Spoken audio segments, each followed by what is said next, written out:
Իմ բավականին հստակ տպավորությամբ Հայաստանում և գուցե ոչ միայն Հայաստանում ուսանողների մոտ մի հատ այսպիսի պատկերացում կա, որ չնայած համալսարանական կրթությունը մասնագիտական զարգացման առաջին ու անհրաժեշտ փուլն է, իրական աճի համար, ճակերտավոր իրական աճի համար շատ ավելի կարևոր է իրենց կարծիքով մասնագիտությամբ աշխատելը։ Այսինքն մտածում են, որ համալսարանում սովորածը բնականաբար պետք է, թե չէ համակարգը գոյություն չէր ունենա, նաև իհարկե ֆորմալ դիպլոմի խնդիրը կա, բայց այ իրական գիտելիքները, որոնք իսկապես արժեքավոր ու գնահատվող են որպես փորձ, որը կկուտակվի և կօգնի առաջխաղացում ունենալ, զարգանալ և այլն, դա մասնագիտական աշխատանքն ու աշխատավայրում ստացած փորձն է։ Եվ այդպես մտածողները, որոնք մեծամասնություն են ցավոք սրտի, որպես հետևանք աշխատանքի անցնելուն պես կորցնում են ամեն տեսակի մոտիվացիա իրականացնելու իրենց ամբողջական պոտենցիալը։ Այդ պոտենցիալի մասին կարող է մեջբերումներ հիշեն, տեսանյութեր նայեն, մարդկանց հետևեն, նույնիսկ գրքեր կարդան, բայց երբեք իրական քայլեր չեն անի, որովհետև արդեն աշխատում են մասնագիտությամբ, աշխատավարձով, աշխատավարձի հաճախակի աճով, կոչումներով և այլն։ Իհարկե կարելի է կռահել, որ մասամբ այդ երևույթին նպաստում է աշխատանքի հայտարարություններում հաճախ պահանջվող պարտադիր աշխատանքային փորձը, որը մնացած կետերի համեմատ ընկալվում է որպես անշրջանցելի և անփոխարինելի, չնայած իրականում այդքան էլ այդպես չի։ Բայց արդյունքում ուսանողները ձգտում են հնարավորինս շուտ անցնել աշխատանքի, նույնիսկ նրանք, ովքեր հանգիստ կարող են չշտապել, գոնե ուսումն ավարտեն նոր, որովհետև իհարկե լրիվ հասկանալի է, որ շատերի համար դա նաև անհրաժեշտ եկամուտի աղբյուր է, և եթե պիտի ինչ-որ տեղ աշխատեն, ավելի լավ է իսկապես մասնագիտությամբ աշխատեն։ Դրա համար ուզում եմ այս զրույցի կոնտեքստում այդ դեպքերը մի կողմ թողնել և խոսել այն ուսանողների մասին, նաև ավելի ընդհանուր վերցրած շրջանավարտների և առհասարակ մասնագիտական աշխատանք փնտրող բոլոր նրանց, որոնք մեծ հաշվով կարող են չշտապել աշխատանքի անցնել որևէ տեղում, բայց միևնույն է, եթե ստացվում է, ընտրում են աշխատելը։ Նաև քիչ չեն դեպքերը, երբ մարդիկ ամիսներով ու տարիներով նույնիսկ երբեմն ինչ անում են, ընդհանուր շուկայի վիճակի կամ հազար մի այլ պատճառներով մեկը չեն գտնում իրենց ուզած մասնագիտական աշխատանքը։ Այդ դեպքերի համար ուզում եմ մի հատ շատ ավելի լավ այլընտրանք առաջարկել ու ցույց տալ, որ նման փուլերը հատկապես սկզբնական շրջաններում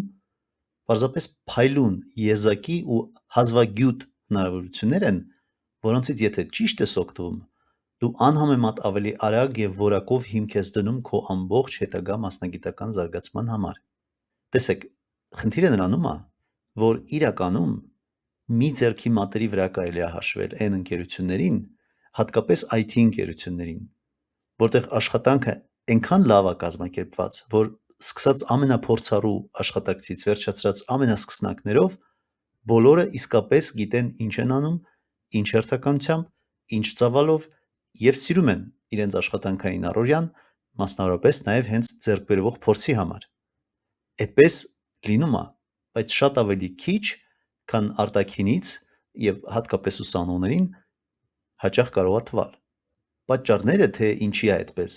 շատ են և տարբեր, ու այս պահին դրանց բոլորի մեջ չեմ փորձի խորանալ, միայն կնշեմ իմ համոզմամբ հիմնականը։ Դա այն է, որ ի տարբերություն հազարամյակների պատմություն ունեցող մասնագիտությունների,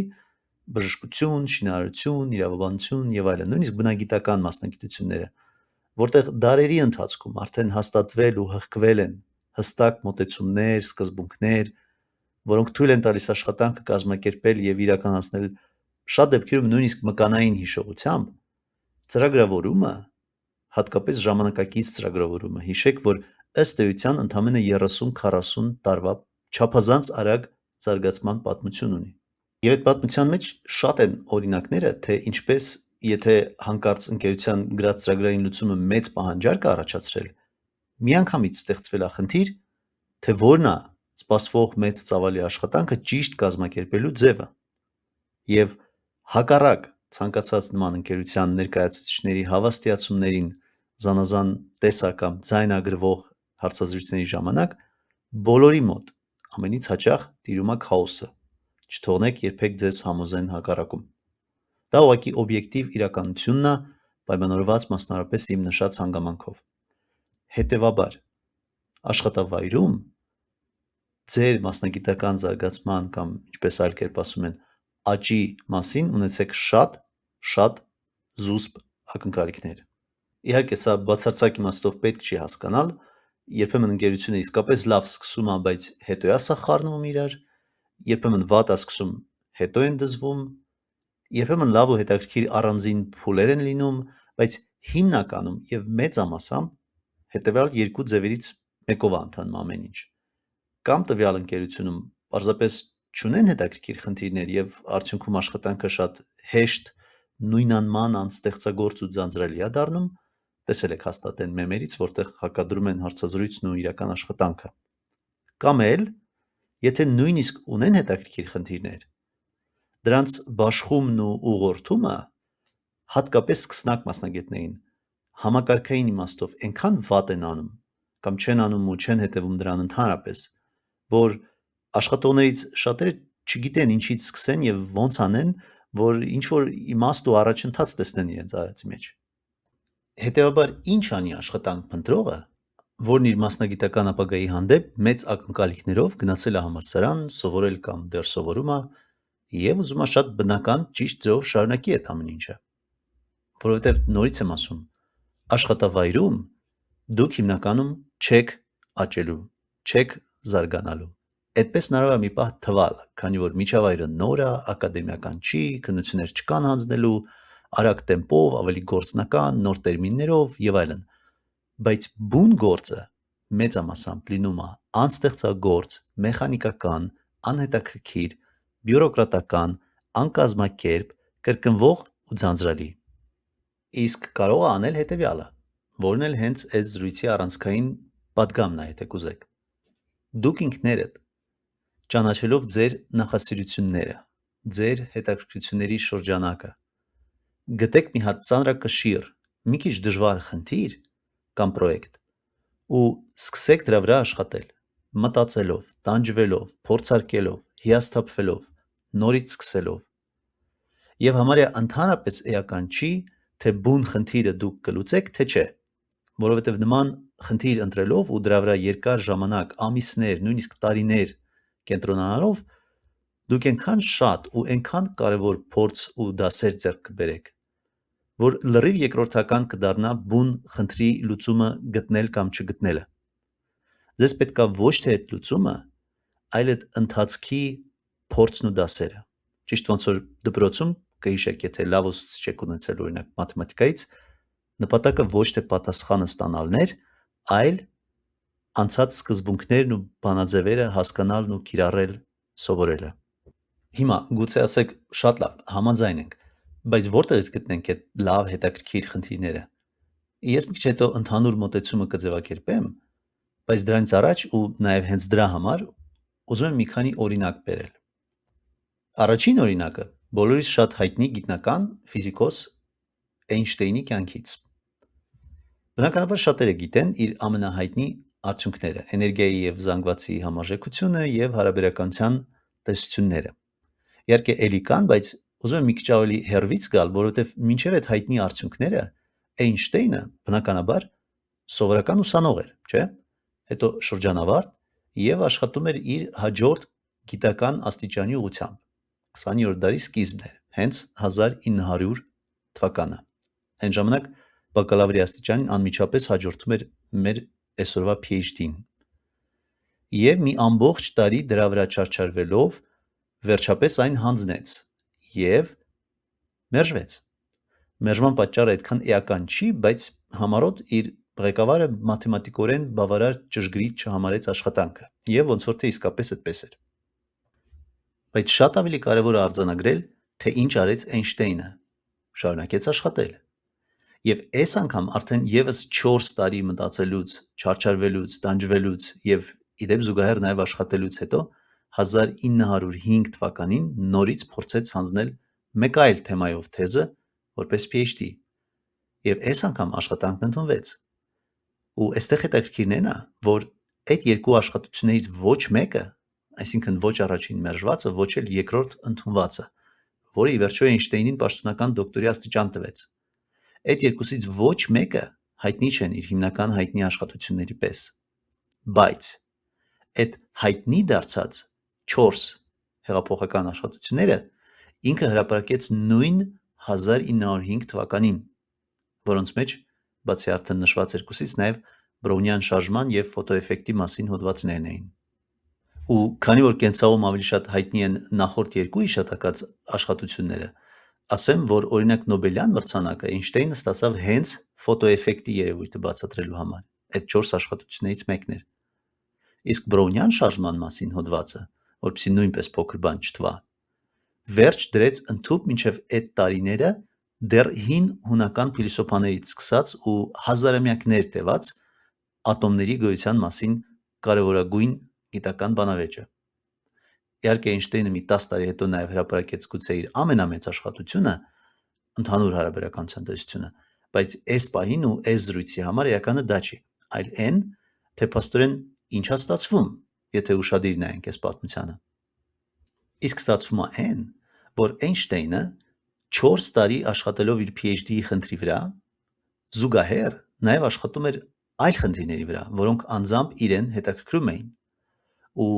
բնականաբար դժվար չէ պատկերացնել, որ այդ բոլոր աշխատանքները նույն ժամանակահատվածում, նույն մարդու մտքում եփված իրարից շատ մեկուսացած չեն կարող լինել եւ հաստատ մեկը մյուսի վրա հենվում էին։ Օրինակ իր PhD-ի թեման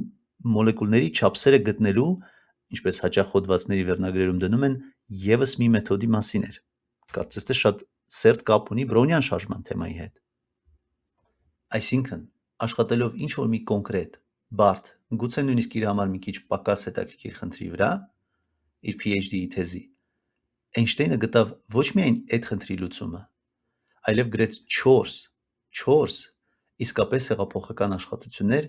որոնք դարձան մի ամբողջ 20-րդ դարի ֆիզիկայի հիմնասյուներից։ Եվ դեպ դրանց որպես այդպիսին ճանաչումը տեղի չունեցավ մի ակնթարթում։ Տարիներ անցան, մինչև Էյնշտեյնի այդ հոդվածների կշիռը սկսվեց իսկապես ընկալվել։ Դրանց հրապարակումից եւս 4 տարի անց նոր Էյնշտեյնը կարողացավ դուրս գալ պատենտներ վերլուծելու իր գործից եւ դառնալ ընդամենը կրտսեր պրոֆեսոր Ցյուրիխի համալսարանում։ Հիմա գուցե դուք ասեք, օրինակ չընտրեցիք Էյնշտեյնին, բայց նորից նկատեք մի հատ շատ կարևոր հանգամանք։ Ինքը այդ ժամանակ ուսանող էր, ընդամենը 21 տարեկան երիտասարդ, երբ սկսեց աշխատել այդ խնդիրների վրա։ Եվ երբ ավարտեց, 26 տարեկան երիտասարդ էր։ Բնականաբար եւ անկասկած այդ կարգի արդյունքները մեծ ծավալի մտավոր աշխատանք պահանջեցին իրենից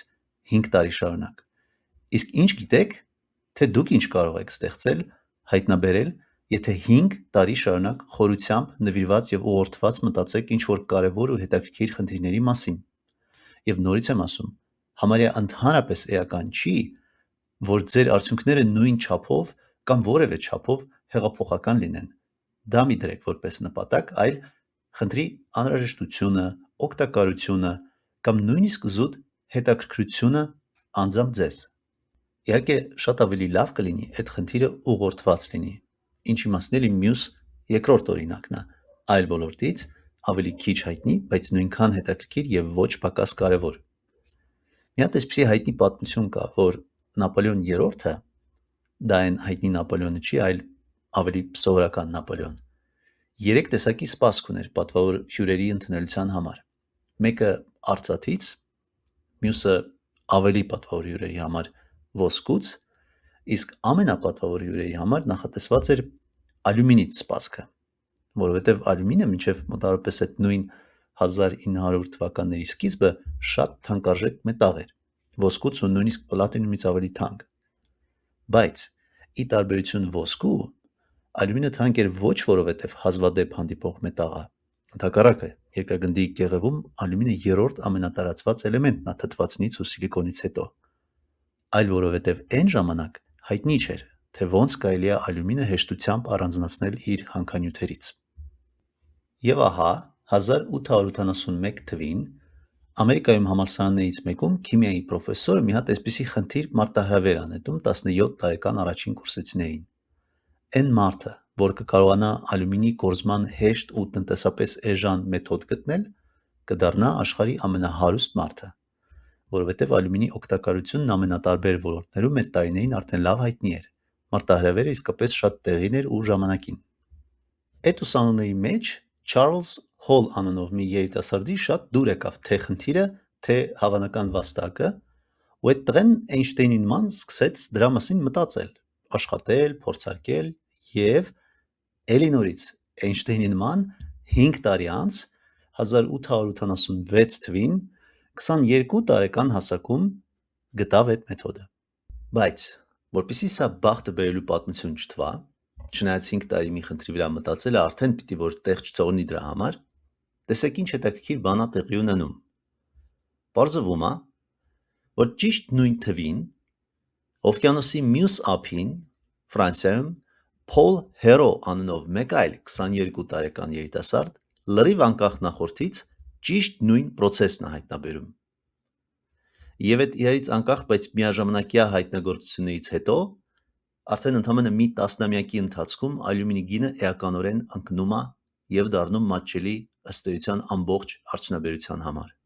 Մասնավորապես, օրինակ, այդ օրից մոտ 7 տարի անց հայտնի Ռայթ եղբայրների առաջին թռիչքն է տեղի ունենում, եթե հիշեք, որը հնարավոր դարձրեց ճակերտավոր օդից ծանր մարմինների թռիչքը, որովհետև իրենց պատրաստած ինքնաթիռի շարժիչի մի մեծ կտորը ալյումինից էին պատրաստել, որ թեթև լինի։ Եվ հետագայում, ու մինչ օրս, իհարկե, ինքնաթիռները հնարավոր են միայն ալյումինի մեծաքանակ հասանելիության շնորհիվ։ Եվ առ այսօր էլ ալյումինի կորզման հիմնական մեթոդը դա է ու կոչվում է այդ երկու երիտասարդների անունով՝ Հոլ-Հերոյի պրոցես, էլեկտրոլիզի հիման վրա հետին հայացքով իրականում ահագին պարզ մեթոդ է։ Իսկ հիմա մի պահ պատկերացրեք, թե ինչ պայմաններում էին աշխատում թե Էյնշտեյնը, թե Հոլն ու Հերոն։ Ոչ ChatGPT ունեին, ոչ համակարգիչ, ոչ ինտերնետ, ոչ հեռախոս, ոչ հեռուստացույց, ոչ սառնարան նույնիսկ, սկի լամպն էր նոր հայտնաբերված Էդիսոնի կողմից, անհամեմատելի է ուղղակի մեր ու ձեր այսօրվա հնարավորությունների հետ։ Իհարկե, գուցե հենց այդ սահմանափակությունն ու ճակերտավոր պրիմիտիվությունն էր կյանքի, որ ստիպում էր կենտրոնանալ, մտածել ու ստեղծագործել, այլ ոչ թե առավոտից երեկո միայն ինչ-որ անբովանդակ նյութեր սպառել։ Ես այսօր օրինակը մի քիչ մանրամասն բերեցի, բայց շատ կարևոր է հասկանալ ու հիշել, որ դրանք բացառություններ չեն։ Ավելի մեր օրեր կանք, Linux օպերացիոն համակարգի ստեղծողը Լինուս Տորվալդսը 21 տարեկան էր, երբ 1991 թվականի ապրիլին սկսեց ուսումնասիրել պրոֆեսոր Տանենբաումի հրապարակած Minix օպերացիոն համակարգը և ընդամենը 6 ամիս անց հրապարակեց արդեն իր օպերացիոն համակարգի առաջին տարբերակը, որ հետագայում Linux կոչվեց։ 10,000 տող կոդ էր ընդամենը։ Ճիշտ է, 91 թվականի համար դա հեչ քիչ չէր, բայց այսօր նույնիսկ նույն տարիքի քանի ուսանող կգտնեք,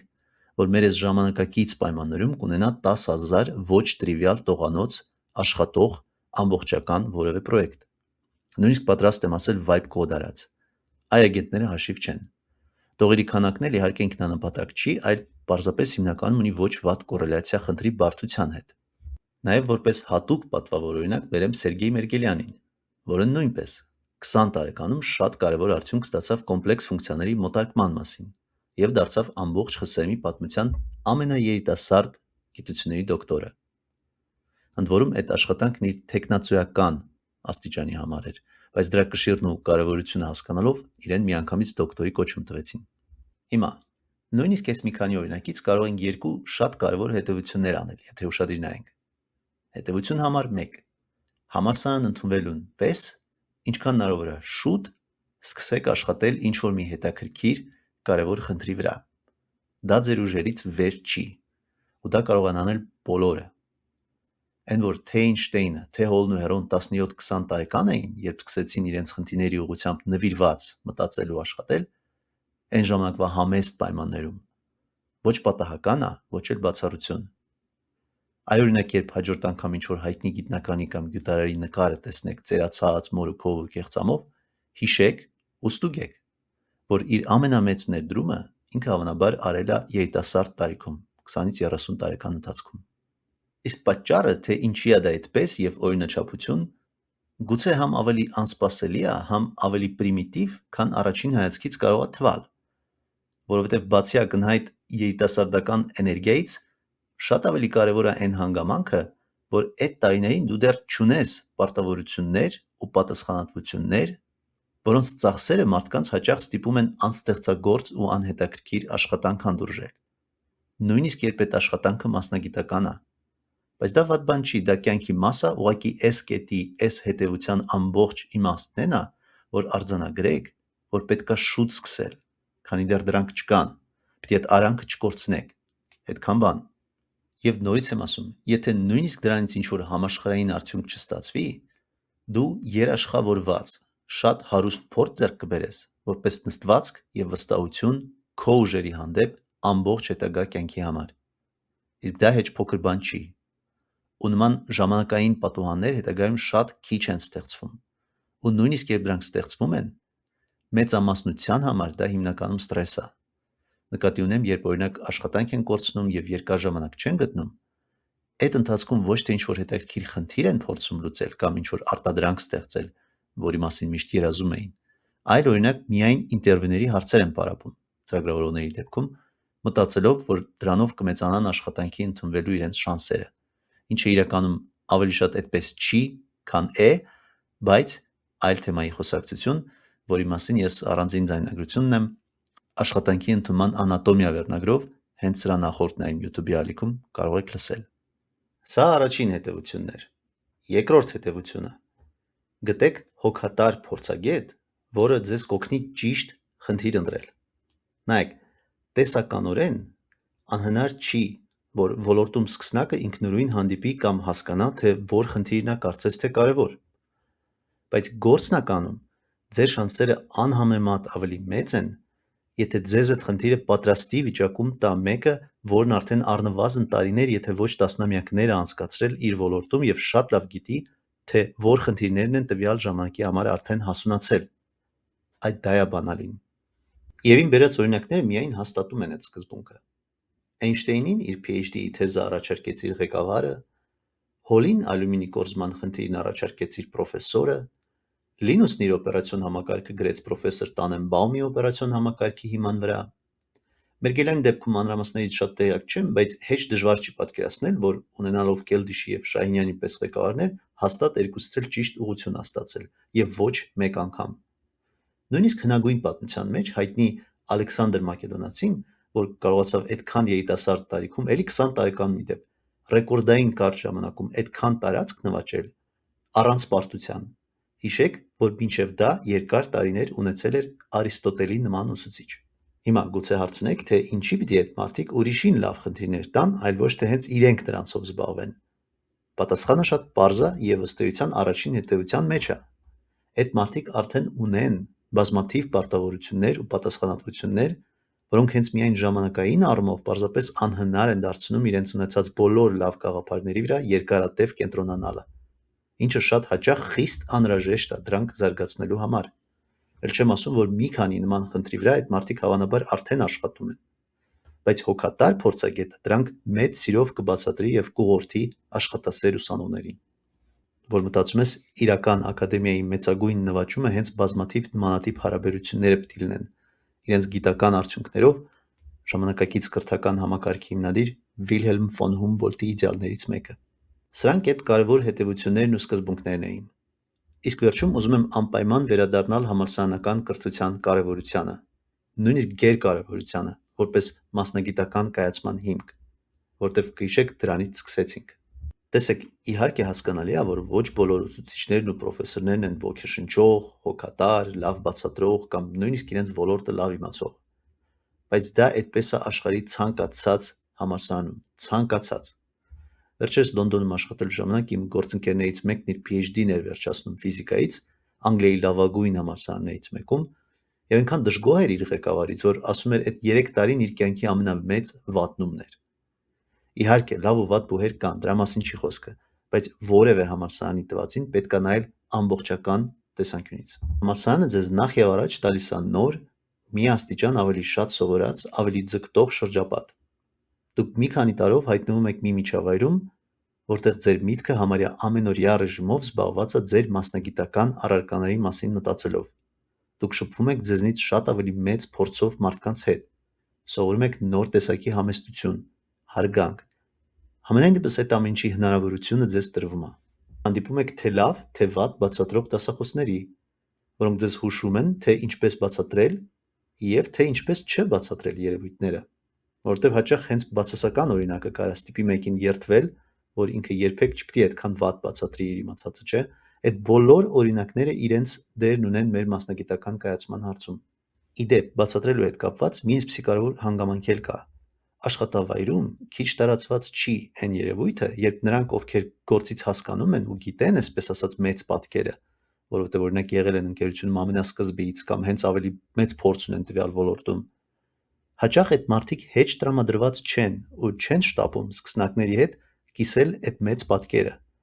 գործը արագ ու արդյունավետ անելու բոլոր գաղտնիքներով։ Իհարկե դա լավ երևույթ չի,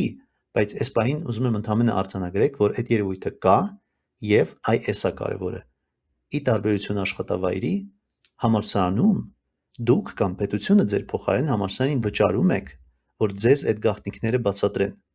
Դուք ունեք դա պահանջելու իրավունք, հնարավորություն եւ պատասխանատվություն առաջին հերթին ինքներդ ձեր առջեւ։ Որովհետև նույնիսկ քիչ թե շատ լավ կազմած բուհական ծրագրերը արտացոլում են հազարամյակների ընթացքում, եթե Արիստոտելից հաշվենք, ֆիլտրված այն առարկաները, այն թեմաները, մեթոդները, որոնք մարդկության կրթական էլիտան, որպես համայնք, հասկացել է, որ պետք է սովորեցնել ու իմանալ այս կամ այն ոլորտում։ Ճիշտ ոնց որ դպրոցում, որտեղ գիտենք, որ գրել-կարդալ իմանալ պետք է, պատմություն իմանալ պետք է, թվաբանություն իմանալ պետք է եւ այլն։ Այսօրվա դարում իհարկե կարող եք այդ ամենը տանը նստած համակարգչով սովորել աշխարհի լավագույն համալսարանների կուրսերով, ինչը ուղղակի հրաշալի է որպես հնարավորություն, բայց միայն դրանով դուք կզրկվեք չափազանց կարևոր կոլեկտիվ փորձից՝ մտքերի փոխանակություն, մարդկային շփումներ, առողջ մրցակցություն, հիերարխիայի զգացում, փոխադարձ օգնություն եւ այլն։ Այն ամենը, ինչի կարիքը բոլորը շատ հստակ տեսան օրինակ կովիդի ժամանակ։ Ուրեմն նորից, գիտեմ կրկնում եմ, բայց սա կարևոր է։ Իմ այս երկար ուղերձի ամբողջ իմաստն այն էր, որ ձեզ հորդորեմ համալսարանական ուսման ընթացքում ցանկալի է հենց առաջին կուրսից որպես վերջնական նպատակ ունենալ ոչ թե աշխատանքը, այլ ինչ-որ մի արդյունք, որը իրար կհյուսի ձեր անցած առարկաները, ձեր սրտով կլինի հետաքրքիր ու որի համար պատրաստ կլինեք նվիրել տևական ժամանակ ու միտք։ Որ դուրս գաք այդ այնքան որ մի աշխատանք գտնեմ մտածելակերպից, նույնիսկ մասնագիտական, որովհետև դա ձեզ կխանգարի իրականացնել ձեր իրական պոտենցիալը։ Դուք կնմանվեք գազանոցում բանտարկված արծվի, որը գերության մեջ կարող է ընդհուպ մինչև կրկնակի երկար ապրել, քան ազատության, բայց ում է պետք այդպես ապրածը։ Մի հատ այդպիսի ռուսական ժամանակակից երգ կա, որում խոսքերը թարգմանաբար այսպես են. «Վանդակում ապրող թռչուններին թևերը խանգարում են ապրել»։ Այ, մտածեք դրա մասին, շատ լավ տող է։ Հաստատ լսած կլինեք, հավատա քո ուժերին, հավատա ինքդ քեզ, չէ՞։ Բայց այդ հավատքը ինչ-որ մեդիտացիոն վիճակ չի, որին պիտի աչքերդ փակ հասնես, այլ ընդհակառակը պիտի աչքերդ բացես, տեսնես ինչ կարևոր խնդիր կա աշխարհում, որ քեզ հետաքրքիր է, եւ սկսես այդ ուղղությամբ նախ եւ առաջ մտածել ամիսներ, տարիներ եւ գուցե նույնիսկ ավելի երկար։ Ու հիշեք, թե ինչքան ավելի լավ պայմաններ ունեք դուք, քան իմ բերած օրինակների բոլոր հսկաները։ Ավելին ասեմ, ձեզնից շատերը հենց հիմա անհամեմատ ավելի լավ են ապրում, քան ընդամենը 100 տարի առաջ աշխարհի ամենահարուստ մարդը, որը չուներ ոչ հոսող տաք ջուր, ոչ սառնարան, ոչ անցավ ատամնաբուժություն, էլ մեր այսօրվա ինֆորմացիոն առատության ու ինքնակրթության այս աստիճանի մատչելի լինելու մասին չեմ ասում։ Օգտվեք այդ հնարավորությունից ոչ միայն որպես սպառողներ, այլ նաև որպես ստեղծողներ։ Երբ ամբողջ աշխարհում երիտասարդությունը TikTok-ին կպած իրենց հեռախոսներից դուրս չի գալիս, դուք եղեք առաջինը։ Այն սերունդը, այն ազգի սերունդը ինչի՞ չէ, որ կստեղծի հաջորդ հեղափոխական գործերը։ Նայեք գիտաինժեներական մտքի աշխարհում այսօր ինչն է կարևոր, արժեքավոր ու գնացեք այդ ուղղությամբ, ստեղծելով նորը, ավելացված արժեքով։ Ես մի քիչ առաջ համեմատեցի մեր ունեցած հնարավորությունները ընդամենը 100 տարի առաջվա պայմանների հետ, բայց հələ փորձեք մի պահ ավելի հետ գնալ ու համեմատել դրանք օրինակ Մեսրոպ Մաշտոցի, Սահակ Պարթևի, Եզնիկ Կողբացու, Դավիթ Անհախտի, Անանիա Շիրակացու ու այդ դարերի հարյուրավոր մյուս հայ մեծերի հնարավորությունների հետ, որոնք իրենց ժամանակվա պայմաններում մեծամասամբ առանց պետականության նույնիսկ եկեղեցու աջակցությամբ ուղղակի ֆանտաստիկ իրականացված ծրագրով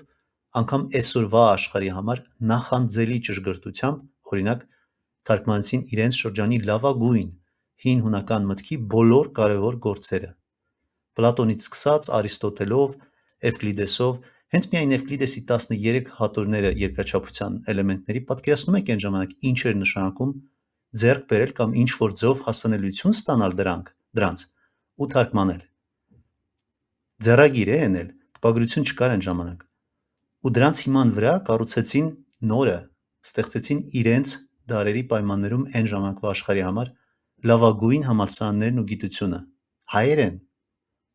Մի ձեռքի մատերի վրա կարելի է հաշվել են քաղաքակրթությունները,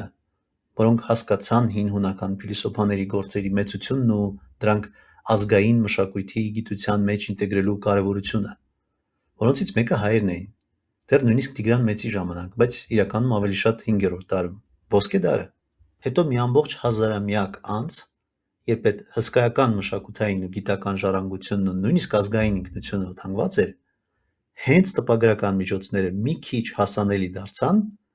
շատ նման մի աննկարագրելի գործ արեցին այս անգամ արդեն Մխիթար Սեբաստացին և իր հայտնի միաբանության մյուս անդամները, ըստ էության վերաներմուծելով հին հունական և հայ ոսկե դարի գրականությունն ու միտքը, դրան ավելացնելով հիմա նաև Եվրոպայի այսպես կոչված լուսավորության և վերածննդի դարաշրջանների ստեղծած նոր գիտական հարստությունները։ Ու երբ հետո այդ աշխատանքները բացահայտեցին նույն եվրոպացիները, օրինակ Ջորջ Բայրոնը հայտնիներից, շշմել էին, թե ինչ ծավալի ու որակով այդ հնագույն ու կարևորագույն աշխատանքները վերակենդանացվել էին ըստ էության ամբողջ աշխարհի համար։ 20 քանի տարեկան էին այդ երեխեքը, երբ սկսեցին Մխիթարյան միաբանությունը։ Բա ամոթ չի այդ մակարդակի ժառանգություն ունենաք ու չուզենաք դա շարունակել ձեր չափով, որը կարող է մեծ լինի, եթե շատ ուզենաք։ Կամ նորից հետ գնանք, Մեսրոպ Մաշտոցը, դες թվում է քանի տարեկան էր, երբ ստեղծեց հայկական այբուբենը։